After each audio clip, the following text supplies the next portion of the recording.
Hello, my friends, and welcome to MSP Unplugged. My name is Rick Smith, and I am your host. This is the place to learn tips, tricks, and strategies to help you run and grow your IT service business. Whether you're a one person shop or leading a team for the journey, this is the place for you. Now, let me introduce you to my co host, someone who really should need no introduction, but he is the one, the only, Mr. Paco Lebron. How are you, sir? Oh, Mr. Rick, I'm doing just fine on this full Tuesday morning. That's good. That's good. Glad to hear it. Today's topic we're going to talk about, just to get to the point here. Today's topic we're going to talk about here is something that a lot of small MSPs, a lot of small to medium MSPs, and really at whatever point you started, you had to deal with this, and that's back office stuff, right? Getting it all in order, get it all set up, and how you run it, how it helps your business to become more efficient, just helps business to flow better.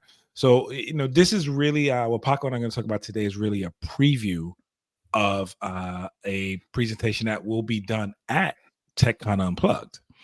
Yep. And so we in no way can give it the real justice that it deserves. So we will have someone who's a lot more In tune, if you adept, will. yeah, in tune, if you would. Okay, you can use that at speaking to back office. But what we'll do today is really just do a little bit of review on how we do things and how we approach it. But before we get started on that, Paco, I'm going to tell everybody about TechCon Unplugged. Yes, sir. TechCon Unplugged, one of my favorite things to talk about, will be in Woodbridge, New Jersey this year. So I think the biggest piece to understand is we are less than 2 months away, people. Less than 2 months away. Actually, I think after when this publishes the following week, we'll be actually at 1 month away. So definitely crunch time for us over here, but it's going to be a great solid show for you all. So when is it happening? It's September 7th through the 10th at the Delta Hotels Woodbridge. You can join us for an amazing event as we bring the IT community together across 2.5 days of content to help better your business. So as we talked about, we're going to have a smorgasbord of everything over there. We're going to talk about security. We're going to talk about operations, back office, things and marketing, everything you can talk about for your business, whether you are a nimble boutique MSP IT service provider or leading a team for the journey. As we mentioned before, this show is for any size IT solution provider. So importantly, this is going to be the place for you. So head over, if you are interested, to techconunplug.com and you can go ahead and purchase your ticket there. So we look forward to seeing everybody there. I do want to answer one question. I get this question a lot, is what makes TechCon different, right? Now, I'm not here to spout on any other conference that goes on, right? I think there's benefit and every event I've personally been to. But and I say this, and I say this with the last 2 years has been biased because I've been a part of it. But for the last 4 years, I have found great content, great friends. The format that I love the most about this is the one conference I've been to where I've seen my peers, people who have who experienced what I experienced, who have gone through what I've gone through or are going through what I'm going through. They are the people that we see up on stage presenting to us, right? This conference is basically a 50-50 split between peers and experts in the industry as well as vendors. So that is one of the things I think is unique. I don't see that very much at any other conference I've been to. And again, like I say, that doesn't mean there hasn't been value in other places, but I think this is a unique experience. So if anyone's looking for that, if and I'll just say this and leave it there. One of the other greatest benefits I've gotten out of this is friendships. I have friends now in this space all across the country that I've met at TechCon, right? That I can call on or send an email to and say, hey, can I get your opinion on something? Can I get your help on something? And I get it. And I just think that's great. Case in point, and we'll leave it here. Paco and I met at the first event that wasn't called TechCon, but it was put on by essentially a very similar group. We met there, and now we are business partners in this venture together. And I just think it's just it's a testament to, the relationships that you can build with people. And that was 5 years ago, right, Paco? It was Actually, BC. Yeah, well, actually, it was 7 years ago now because it was 7. Yeah, 20. you're right. I believe it was the 20. No, I'm sorry, you're right. It was 5 years because it was the 20. No, it was 6 years ago because it was the 6 years 27. ago, It was because it we was the missed a year. 2017. Right. It was so basically for anyone who's talking. What the event we're talking about is the Unconvention that was done by the initial year by Instant House Call by Corey Fruitman. And then the following year was in DC. And so that was actually co hosted by Tech Marketing Engine, our good friend Matthew Rodella, and Instant House Call that year. And that was the event that me and Rick met in DC. And that was my first time in DC as well. And believe it or not, I actually got super sick the first day there. And so I forgot what restaurant we were at. And so, yeah, it was just not a good time. And then, yeah, I think it was me and John. We walked up with, I think it was you and Cristobal Rivera. We Yep. were at the end of the bar. We kicked it off on a conversation, and yeah, ever since then we kind of just been rocking back and forth over from time. So, Mhm. but I think one So, of the big hope things I yeah. wanted to kind of highlight was, you know, two things that really makes us unique, right? And I've been thinking about this for a long time. Is really that, there's the stereotypical of bringing the IT community together, but when everyone uses that, usually it's like assembling of the MSP minds. And what our show does, and we actually heard this from several vendors and other peers of ours, that it's really a true community event, meaning we are combining both partners, MSPs, IT service providers, and the vendors together and treating us all the same. And so you will see sometimes where shows are highlighting vendors more. You'll see shows that are highlighting MSPs more, and they're not bridging the gap together. Like, I forgot what show I was at where, it was lunchtime and the vendors couldn't eat, and they were told that they couldn't eat the lunch that was there. So it's like, and being able to have those friends across both platforms who have been MSPs or IT service providers and crossed over, and vice versa. Like, we're all here for the ones that truly want to help the community. They definitely get it. So our show really blends those two together, and we really have the vendors engage with our people, attend the sessions, learn, get feedback from them, because it helps them get better information as well. And we've had vendors like Huntress, Acronis, and others that have said that they received a lot of those information from us and really helped them develop better programming, better communication, and things to those members as well. The other thing is that I do not believe this is the case, but I think we're probably one of the few minority run conferences as well.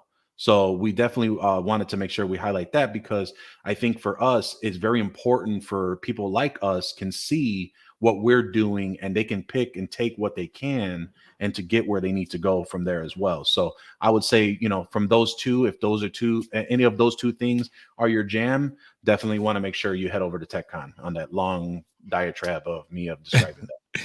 Well said, though. Well said. We will look forward to seeing everyone there, but we'll move on now to today's topic, which is, I forgot your tip and story, my friend. oh my God, he's right. He's right. So I will go ahead and kick off with a tip where we're talking about back office, and something that has plagued me for a long time is, as everyone knows, I think a lot of people think that MSP Unplugged is a hobby of ours here, but we actually run it as an actual business. So, we have all of the infrastructure tied to that. So I have ProdigyTeks as my MSP, and then I have MSP Unplugged as that running that business as well. And so, unfortunately, you have two companies, two infrastructures, two Microsoft 365 tenants. So, when it comes to back office, when it comes to coordination, it's definitely hard to do, because, our admins on our MSP side may not necessarily be able to see all the calendars and everything that we have going on the MSP Unplugged side. So, one tip, which is a product that I have suggested to Rick, which has helped us here syncing multiple calendars, is Calendar Bridge.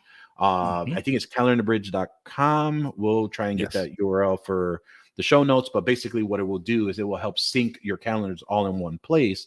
So if you do provide delegate access to your calendar, whether your main business or whichever business that is, they will essentially have it synced, so that way they can see what's going on, and now they can help plan your business as well. I think it's also been found to be really good for those that are sharing personal calendars, and maybe they have like their spouse or things of that nature that are trying to get their family calendar together.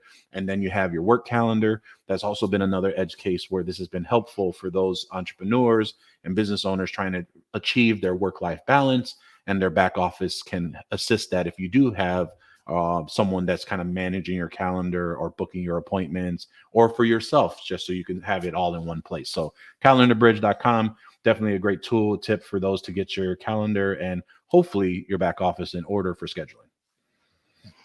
Very good tip. I do use Calendar Bridge, so I really can vouch for them. It really has cleaned up my calendar.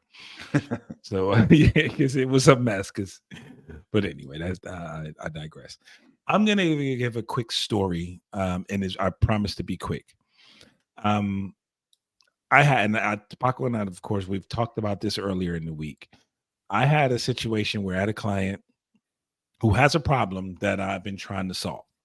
Um, I gave the client the solution to the problem, but the client does not accept the solution.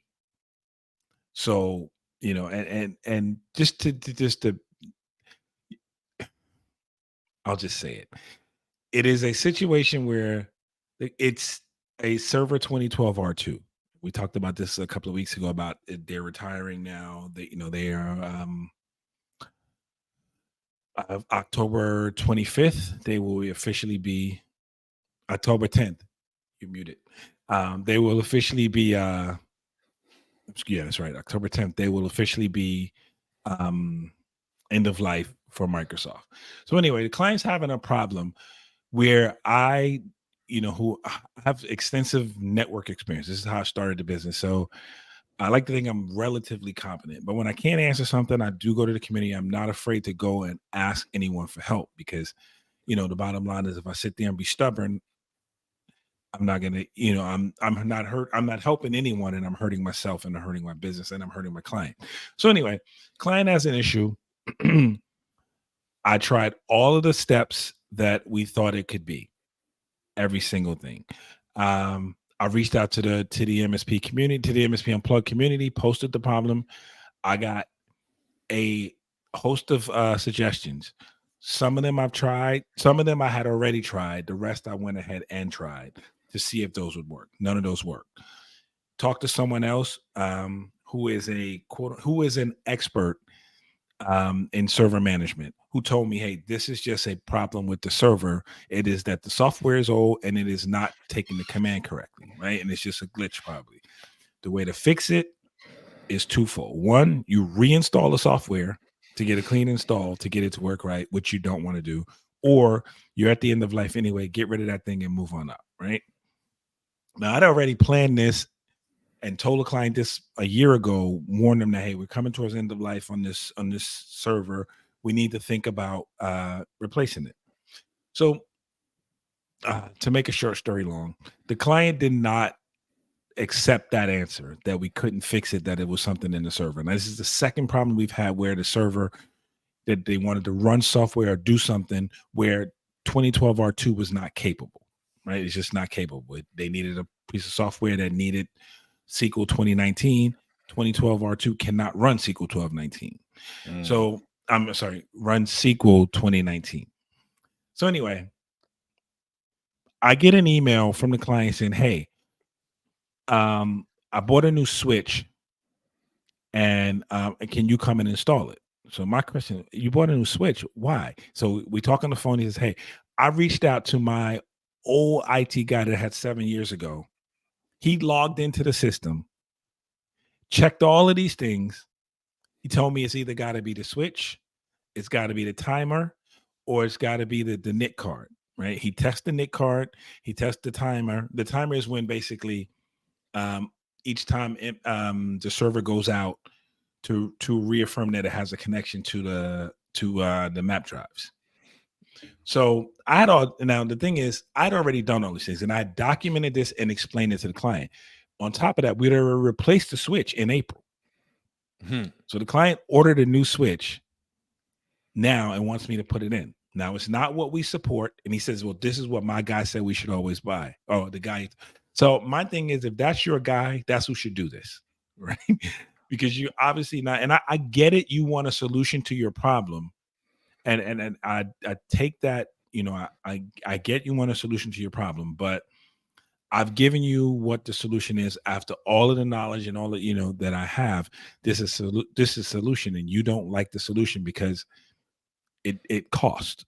Right. I can only say that's the real reason why it costs, or it doesn't solve the problem immediately. So anyway, that's my story. So I'm extremely frustrated. So this is a conversation I'm about to have with the client. Hey, only one of us can run this network, right? And Right. it's not a confrontational thing, but it's a matter of trust first and foremost, and it's a Yep. matter of security. If someone else gets in this system, you let them in, hey, and you tell me, oh, I watched them, but you don't understand everything that can go on. Now, if something goes wrong after whatever they've done, because he told me they turned on services, turned off services, things like that. If something goes wrong in the next couple of days, or in the next week or so, because this person did X, Y, and Z, maybe, I'm not saying it was intentional, Right. you're going to come to me and ask me now to correct the problem that I didn't create. Right. And I just don't think that is no, as a matter of fact, let me not say I don't think. I know that is not a good scenario. So there is obviously a lack of trust in my ability. This client has a lack of trust in my ability to solve this problem, because they went outside of me to get the problem solved. Right. I'm not gonna say I blame them, or I don't even harbor any ill will about it. But what it does tell me is this is not a good fit for us anymore. Right.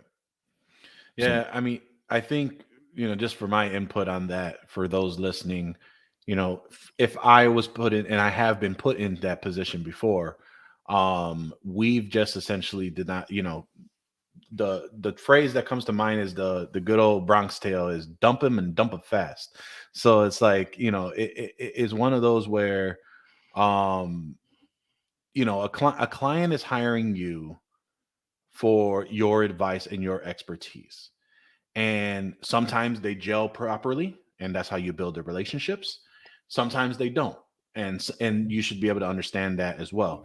Reason why we don't do we do commitments, but we don't do contracts for that reason, because we don't want to be locked in with a partner that we're just going to be miserable, and my clients are going to be or my team is going to be miserable. And we fired a couple clients over the past year because of that, because their expectation was not what we could deliver, and it was just going to be a bad relationship moving forward. And to avoid any type of ill will and things of that nature, we chose to separate. Now, as far as your scenario, there's a couple of things, right? There's one where for you as the MSP, which we put a few of these things in, but like, you know, how were they able to install certain things and you didn't know, right? And being able to figure some of those things out. So are there, because we both use Synchro, are there scripts that we could run where it notify us in some type of manner that something got installed? A specific item got solved, right? Like I know that for us, there's a community script that we use that if another RMM was installed or visible inside of the term, and then that's flagged as a high alert and we get it. Another would be like any type of remote software to be installed as well, because they had to have got in somehow, right? So there's I know that piece. exactly what he did. What do you do? He used his TeamViewer account to let the guys in. So that's even worse of Mhm. how that goes on from there. But anyway, we'll get past from there. But then there's a second piece of where, because I've had a client like this before in the past, and they're one of my best clients now. But we had to have a conversation where, like, if we couldn't get a hold of us soon enough, they would call their IT friend, and I was like, well, we can't have that anymore because this is what we're paid for, and this is what we need to do. I cannot guarantee you the ability to manage your network if you're having someone else go inside after you. So we have a structure, we have a standard. If you break this, we cannot. Like again, it goes back to our model.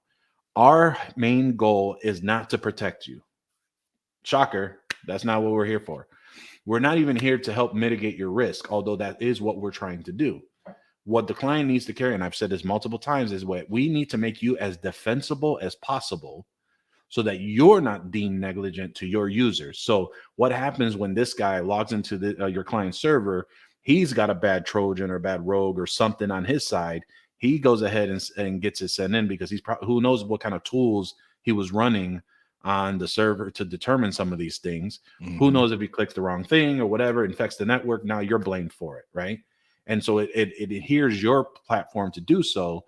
And now you got to prove that it wasn't you, right? So there's all that to go back to say, when we have that situation and they didn't understand, we're very specific. Like for someone that we tell, like, for those that are not really gelling correctly and not gelling well, we basically tell them, look, this is what it is. And if we don't go forward, it's not going to work out. So that's my long input on that type of situation. But I know we got a show to go on to. So we're going to go ahead and move forward to back office. Yes, to back office. So I guess there's two things when we talk about back office, right? One, what is back office? And two, what do you do with your back office? So, how do you define what back office is? And then how do you manage back office? So you can go ahead and start with that. Sure. So back office is all the way where the paint and everything like that is on that side. There's a couple of back of the office, right, back of the office. No, so I think for us, back office is, so for us at ProdigyTeks, we have two teams per se, right? We have our administrative team, which we call admin, and then we have our operations team, which is ops. So admin is basically our dispatch coordinator and our director of business administration. Our operations team is basically our technicians, our coordinator, and on top of that, there's directors and all that sort of stuff. Now let me just stop you for 1 second. Yeah. For smaller MSPs, one how do we say this? Nimble MSPs or boutique shops, that all could be the same person. That could be all the same person. Right. So back office for us is anything that has to do that is non-technical. So in that case, meaning things like inputting intake, meaning tickets being reported and having to dispatch elsewhere, being able to provide invoicing to a client, properly documenting certain things, making sure things are paid. These are all things that are like back office that we've defined, and basically there's someone that's overseeing it. So essentially, for a boutique IT service provider, MSP, and Marvin B is the one that helped us coin that phrase, right? So Marvin, we're borrowing that, so send us the bill. But I think that that's really what their goal is for, purchasing things of that nature, so that you can help with that. So that's what we define back office is. Back office is really everything that is non-technical that needs to also be done as well. Again, logging time, things of that nature. So that's how we define it on our side. I'm curious as to what you define back office in your side. It's pretty similar. I always just say, I say it to anything that doesn't have to do with the actual technical work on the system is back office. So, I define that as anything that's ticket related needs to be done is the tech side. Everything else is back office. Right? And that's the way we look at it. So from, and this is, we talk about SOPs, right? So on the back office of this is SOPs for answering the phone, pricing, knowing the numbers, accounting, bookkeeping, even if those things are outsourced, it's all back office stuff, right? I even look at things such as all of the plans that we put together for the business, and that means, or for like our offerings, that's all done in the back office side. Our pricing, all the administrative stuff, all of that stuff I think is done in the back office, and everything else that has to do with a ticket, servicing a client, alerts, things along that line, we consider the tech side. So for us, I know you define it different, but for us, it's the tech side or it's the admin side. And that's just really it. So, I, as the owner of the business, and my company is not as large as yours, I have my foot on both sides of the line. I don't want my foot on both sides of the line, but I have my foot on both sides of the line. And I think And really quick to highlight that, we probably should talk about our size as well for those that are probably listening for the first time. So I currently have 6 employees. Rick, you currently have 3, 4? 3. Well, 3. no, 2.5 really now. So 2 and 3. So you have 3 people. So, as far as sizes, so people have that ability. So, you as the business owner, you are still kind of doing multiple duties, although you are looking to still delegate and automate some of these things as well. Right. Whereas for me, a majority of my team is remote. So really it's myself or a subcontractor that's doing a lot of the on-site visits versus, and then we're also trying to get an on-site guy here coming up soon. But we're a majority of the time doing a lot of the operation side, or myself doing a lot of the operation side on my side. So just wanted to highlight that for those listening so they can understand a little bit about both feet on the pedals that you had mentioned. Yeah. And for me, I really would like to get, I mean, it's funny. When I speak, I think about what I do. Like when people ask me what I do, and I say, "Hey, I own an IT service firm," but what do I do? Right? This is the other part of that. What do I really do here?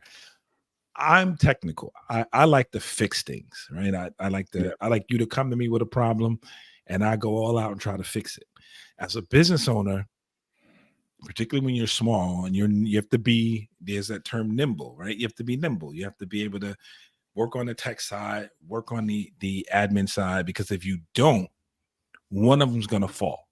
Or if you're not organized, both of them are going to fall, and there goes your business, right? Yeah. And this is where, talking about the back end or the back office stuff, you really need to get a handle on how that's going to be run and what's going to be done. You need to get a handle. I would say if you're starting out, I would say that's where you focus first. And the reason I say that is because it's easy to see most of us who start a business, who started in tech, we did it because we love the tech, right? Right. So we love to fix the machines, go in, see a server or well, in my case, see a server room and get all excited. Yeah. But and know that, hey, there's a problem. I have to go in there and I can go look now and figure it out. That's what we do, Yeah. right? That's, by nature, that's what we do. But what good is me doing all of that, going and finding out, fixing it, all stuff, and I don't document it? I don't know how to price it. I don't invoice on time. I don't collect the money when it's due. I don't, whatever the case may be that needs to be done. What good is me putting all that effort in to fix it, and I got that great accomplishment? Hey, I fixed it. But now, how do I get compensated for that? How do I communicate to the client what this cost, or what it entailed, or what needed to be done, or what needs to be done? What are future steps? So those are what I consider all of the back end things. So for me, if someone told me today you could start your MSP all over again, and what would you do? I would say I would get all of that stuff laid out first. And now that's, of course, because hindsight is 2020, right? Right. And it's all And about standardization, right? When yeah, you're first starting out. And I think I learned that lesson from John when he was running, John Dubinsky, who ran the Maven group for so long. I remember we did a Tech Brothers, which was a mastermind at the time. It was 4 of us. We got together, and he pulls up his spreadsheet. And he pulls up the spreadsheet, and it literally was the legend of what runs his business. He had designators, he had IP ranges. It was such in an organized, meticulous way that we just looked at this thing and we were like, how have we not thought about it? And the crazy part about it is he was only one person, had over 900 endpoints, and did not have a PSA. He did not have a ticketing system. He ran everything out of Google Workspace and an RMM with all the other tools as well. So Google Workspace was his documentation, CRM,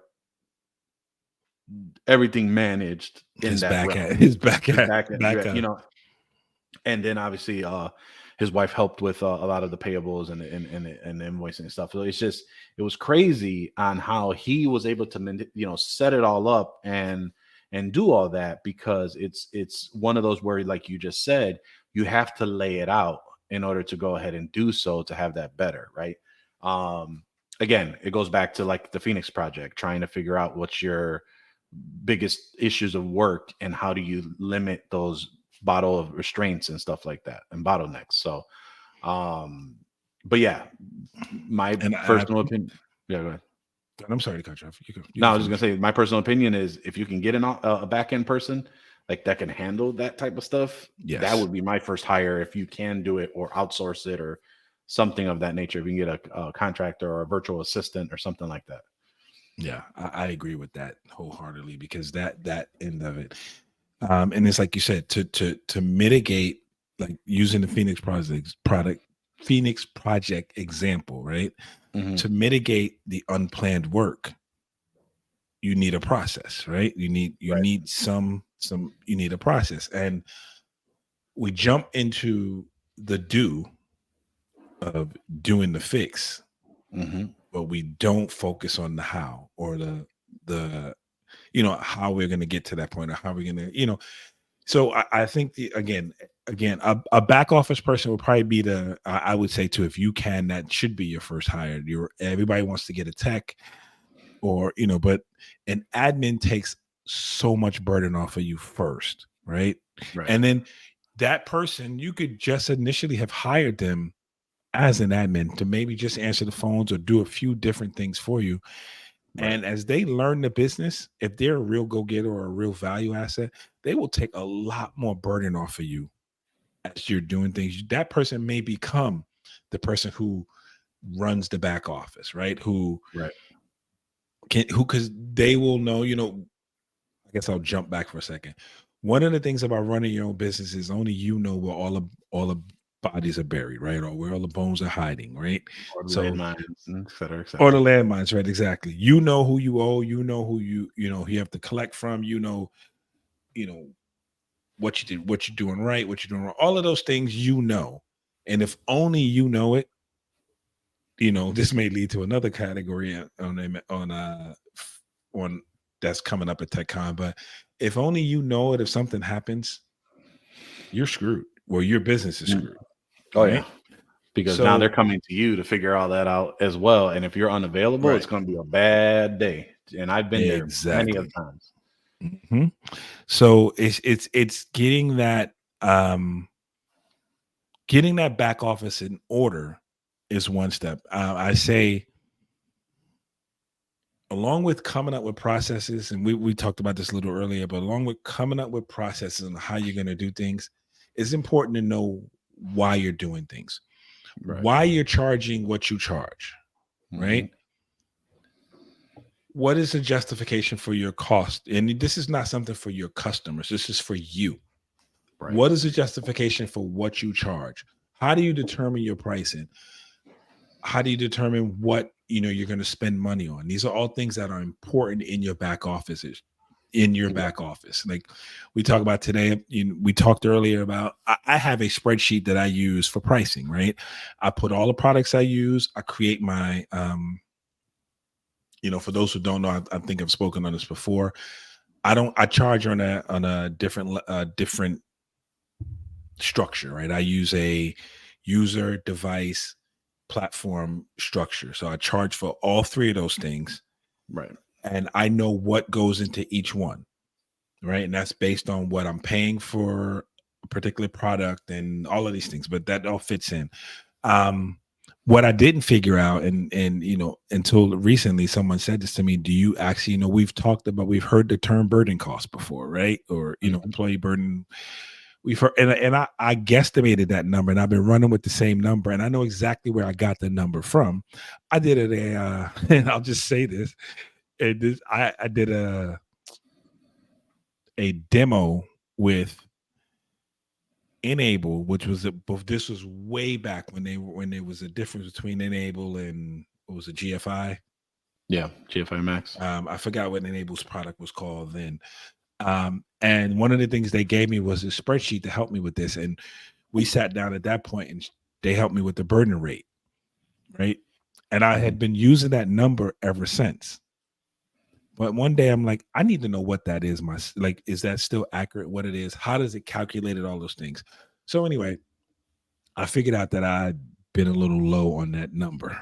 So, Yeah. um, and anyway, that may come back to just finding someone capable of doing all these things for you to help you, right? I needed someone, which I finally got, was someone to tell me, no, you can't do this. You can't afford to do this, or you shouldn't do this, or Yeah. it is a waste of money to do this, or can you justify why you want to go with product A to product B? And if you tell me just because it looks shiny and pretty, the answer is no. And that's the I don't know how to say it, but that is the part about this whole managing the business thing that I hate. So Yeah. I found someone to do it for me because I really want to be, as I said in the beginning, have one foot in, one foot on both sides. I want to take my foot totally out of um the back office side of this, the admin side of this. Right. I could keep the pretty title of founder and CEO, but I don't want to, I don't want to do any of that stuff. No, no, it makes sense. I mean, I think, trying as we kind of round out on what we're really trying to get at is to understand that, back office is such a different mentality. And as a person who got into business as being the technical person, it's very hard to understand you have all of these things to do. And I know a friend that is struggling with that and finally got help to help him with that, who has experience to do so. But B, to leverage and go from being a technician to being a business owner. And a lot of people don't understand there's a different mindset to that. And I There's a didn't huge either. difference. I didn't learn that until I ran into Tech Nibble from Bryce Whitty. And he had a tagline that said, going from computer repair technician, I think he said, or something of that nature, to computer business owner. And I was like, oh, like literally, it was that caused me to really snap and think, like, damn, there is a difference. There is a um different thing to do, right? Because we're all doing moonlighting, and I can do this better than this company that hired me, and oh, I Hmm. can whatever, blah blah. But then we realize why they're charging what they're charging, why they're trying to do what they need to do. It's just crazy on how a lot of that just doesn't translate. So being a business owner is tough. Back office is an animal in itself. So definitely look to try and get help. If you can't or can't afford help, there are a lot of resources and abilities to do automations for you as well. Hmm. Again, leverage a PSA or a ticketing system. We use Synchro that allows us to help manage input to output from and does all of our billing and things of that nature. Utilize things, and if you're a Microsoft 365 user, utilize forms, utilize Power Automate, research, check out Nick Ross over at T minus 365. Check out a lot of the great subject matter experts that help identify all of that.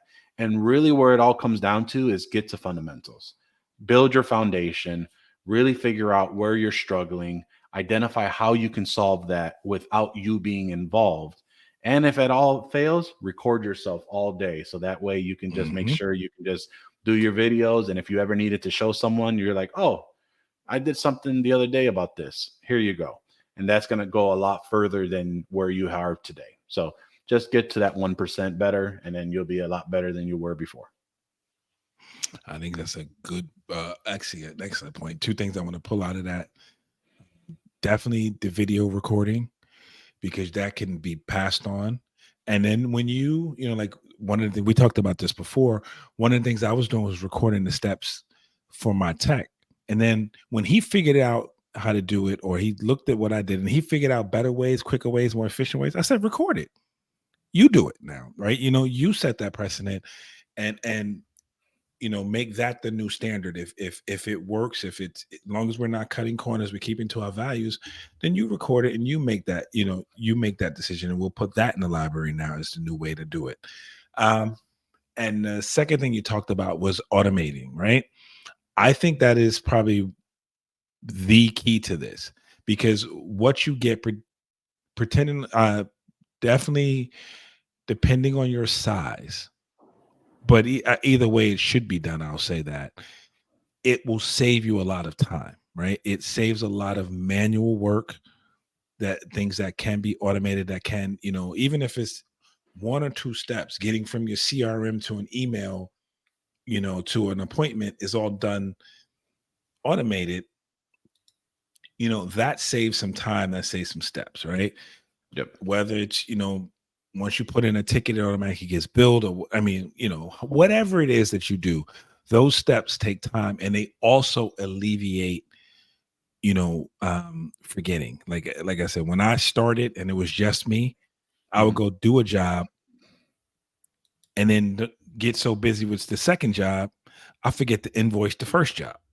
And then it's 3 days later, and I haven't gotten paid, or, I haven't even attempted to get paid because I haven't sent out an invoice, which should have gone out immediately when I was done. So things like that, I think is actually excellent. And I've talked a lot on this subject. I'm very passionate about it because I learned the hard way. And I hate to see people have to learn the hard way. But I'll leave it there. Nope, all good points. Definitely can say anything better than you had said, Mr. Smith. All right. Well, I guess we've beat that topic to death. But again, this is something that we will be talking about it at TechCon Unplugged. It will be said a lot more eloquently, and probably be a lot more understandable, coming from someone who does it. This is what their responsibility is. So for those of you who are interested in something like this, definitely go look to get your tickets, and show, because that'll be one of a lot of great topics that we will dive into, that I think, we don't necessarily talk about enough, or talk about a lot, that really can help businesses and help you grow.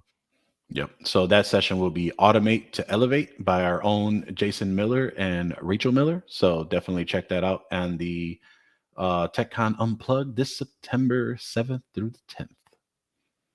Yes. So with that, Paco, I think we'll wrap up here and put another Tuesday, or another, as you say, another faux Tuesday in the books. I'm still waiting for someone to email in to say, like, why does he say that? So so we won't say it until they do. Yep. But for everyone out there, we release episodes again every Tuesday. We are in the middle of the summer. We are doing the Emerging Vendor series with ConnectWise Pitch It program. So we do release those interviews on Wednesday and Thursday. So we invite you to watch the video podcast on youtube.com/MSP Unplugged or facebook.com/MSP Unplugged. Do us a favor. It is important. Like, subscribe, hit that notification button to be notified whenever a new episode is available. You can also take us on the go. We're on your favorite podcast apps. That's Amazon Music, Spotify, just to name a few. For Paco and I, we want to thank you for listening, and we'll see you next time on MSP Unplugged.